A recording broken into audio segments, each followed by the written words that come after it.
Welcome back to Real Health. Well, the subject of love has been explored by religion, philosophy, psychology, and even science. Love is a deep emotion. It can overwhelm us and it can propel us. Love opens a door that, when opened, is difficult to close. These are the words of love expert Louisa Niehaus, and today she's here to shed some light on finding the love that you need. And you look amazing. Love. How do you actually define love? Because I remember once chatting to you, you spoke about eros, phileo, the different, is it Greek descriptions of love? Because when we talk about love in just a generic sense, it doesn't do it any justice, does it? No, because there's so many different types of love. Yeah. And we're seduced by the Hollywood version of love. I know. So that's the love we think we have to pursue. But there are so many different types of love. Love that we have for our parents, love that we have for children, love that we have for doing charitable deeds. And then there's a very deep and respectful love that we have when we've known old friends, for example, for a long period of time. So love comes in many different forms. So when one is on the search for the love that they need, where does it go wrong? If you feel that you don't have it, because obviously this is what we were addressing, is that there's a deep-seated sense of lack of that love that they need. I think the mistake that people often make, and it's a misnomer, is to think that if they are in a long-term marriage or relationship, that love gets lost. But what happens is we don't identify with what our primary love drivers are. So for example, we tend to revert back to the familiarity of love that we've experienced in our formative years. So the psyche also is unable to distinguish between whether that love, that primary love, was good or bad.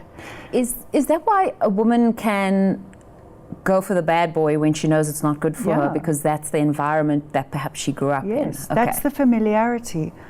And she will constantly seek out that type of love in order to reverse the love that she experienced in her childhood.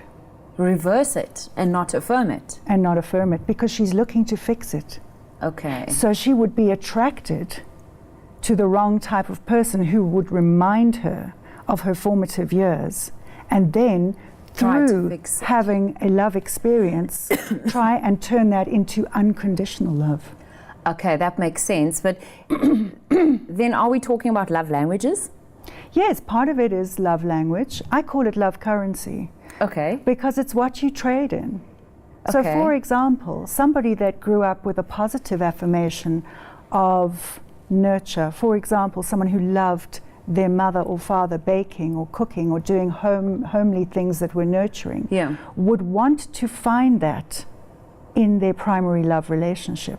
Okay. That would affirm them and that would make them feel loved and nurtured. Because often we speak in our own love language, or we use our own love currency, right? And that's where it creates a deficit with our partners, right? We should be consistently trying to speak in their love language or exchange in their currency. Is that where we get it wrong? Sometimes. The thing is, people don't often know what their own love currency is. It's nebulous. It's this amorphous thing. I just want to be loved, but you don't know what that means to you. That is true. And so therefore you're in a relationship expecting the other to know what that love is and to fill you up. And this is where it goes wrong, because we meet somebody, there's the magnificent honeymoon phase where all your chemicals are aflame. And then once that subsides, you're expecting the other to come in and know exactly what it is that you need in order to feel loved. True, you expect them to be a mind reader. And then you get upset with them when they get it wrong. Is it then communication and improving our communication with ourselves and then with others initially? Is that the foundation? Yeah, it's knowing what you need. Okay. So you run a love liberation course. I do. I love the name. Yes. Tell us more about it.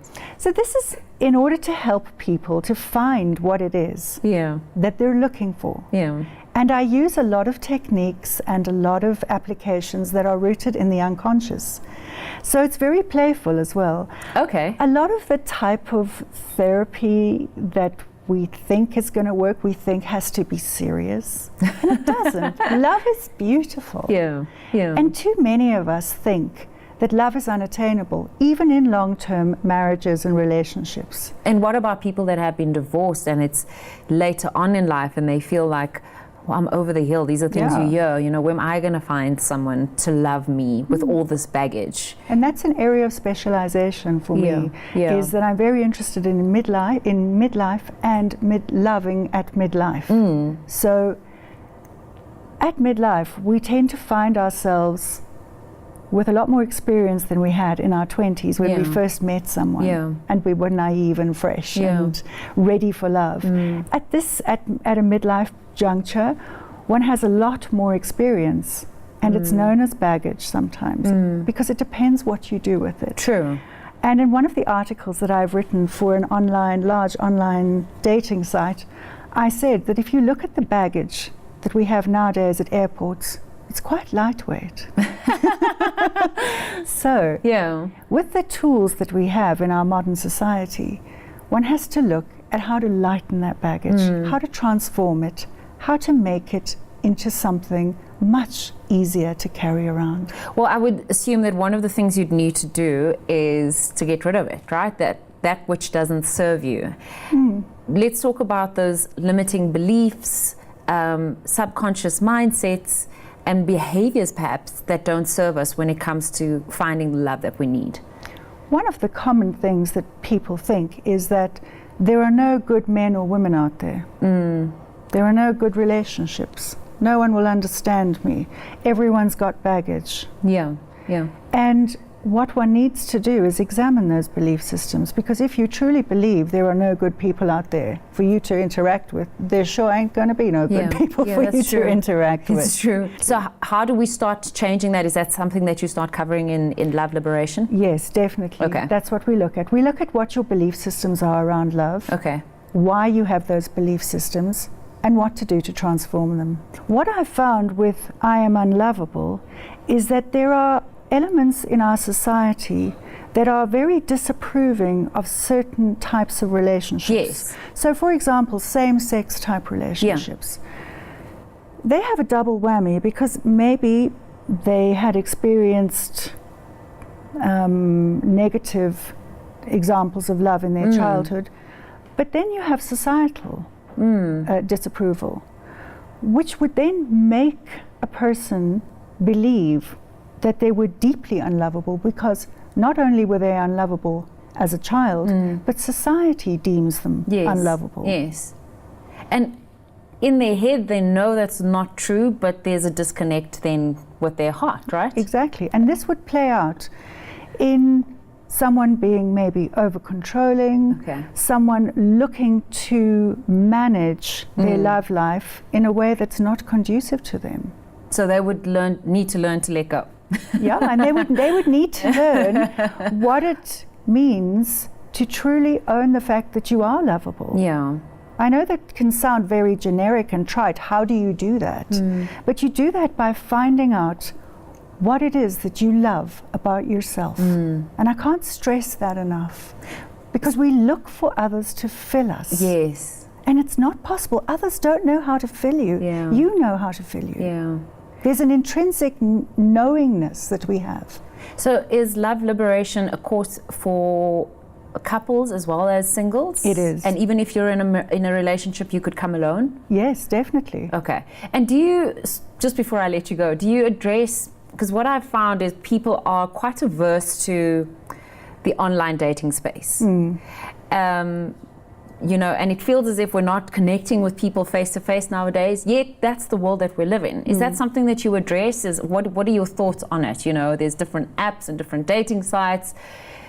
I would warn Is it something people that serves us when it comes to finding love? Yes, it's definitely part of the era that we're living in. But I would warn people not to become too fixated on keeping it in cyber.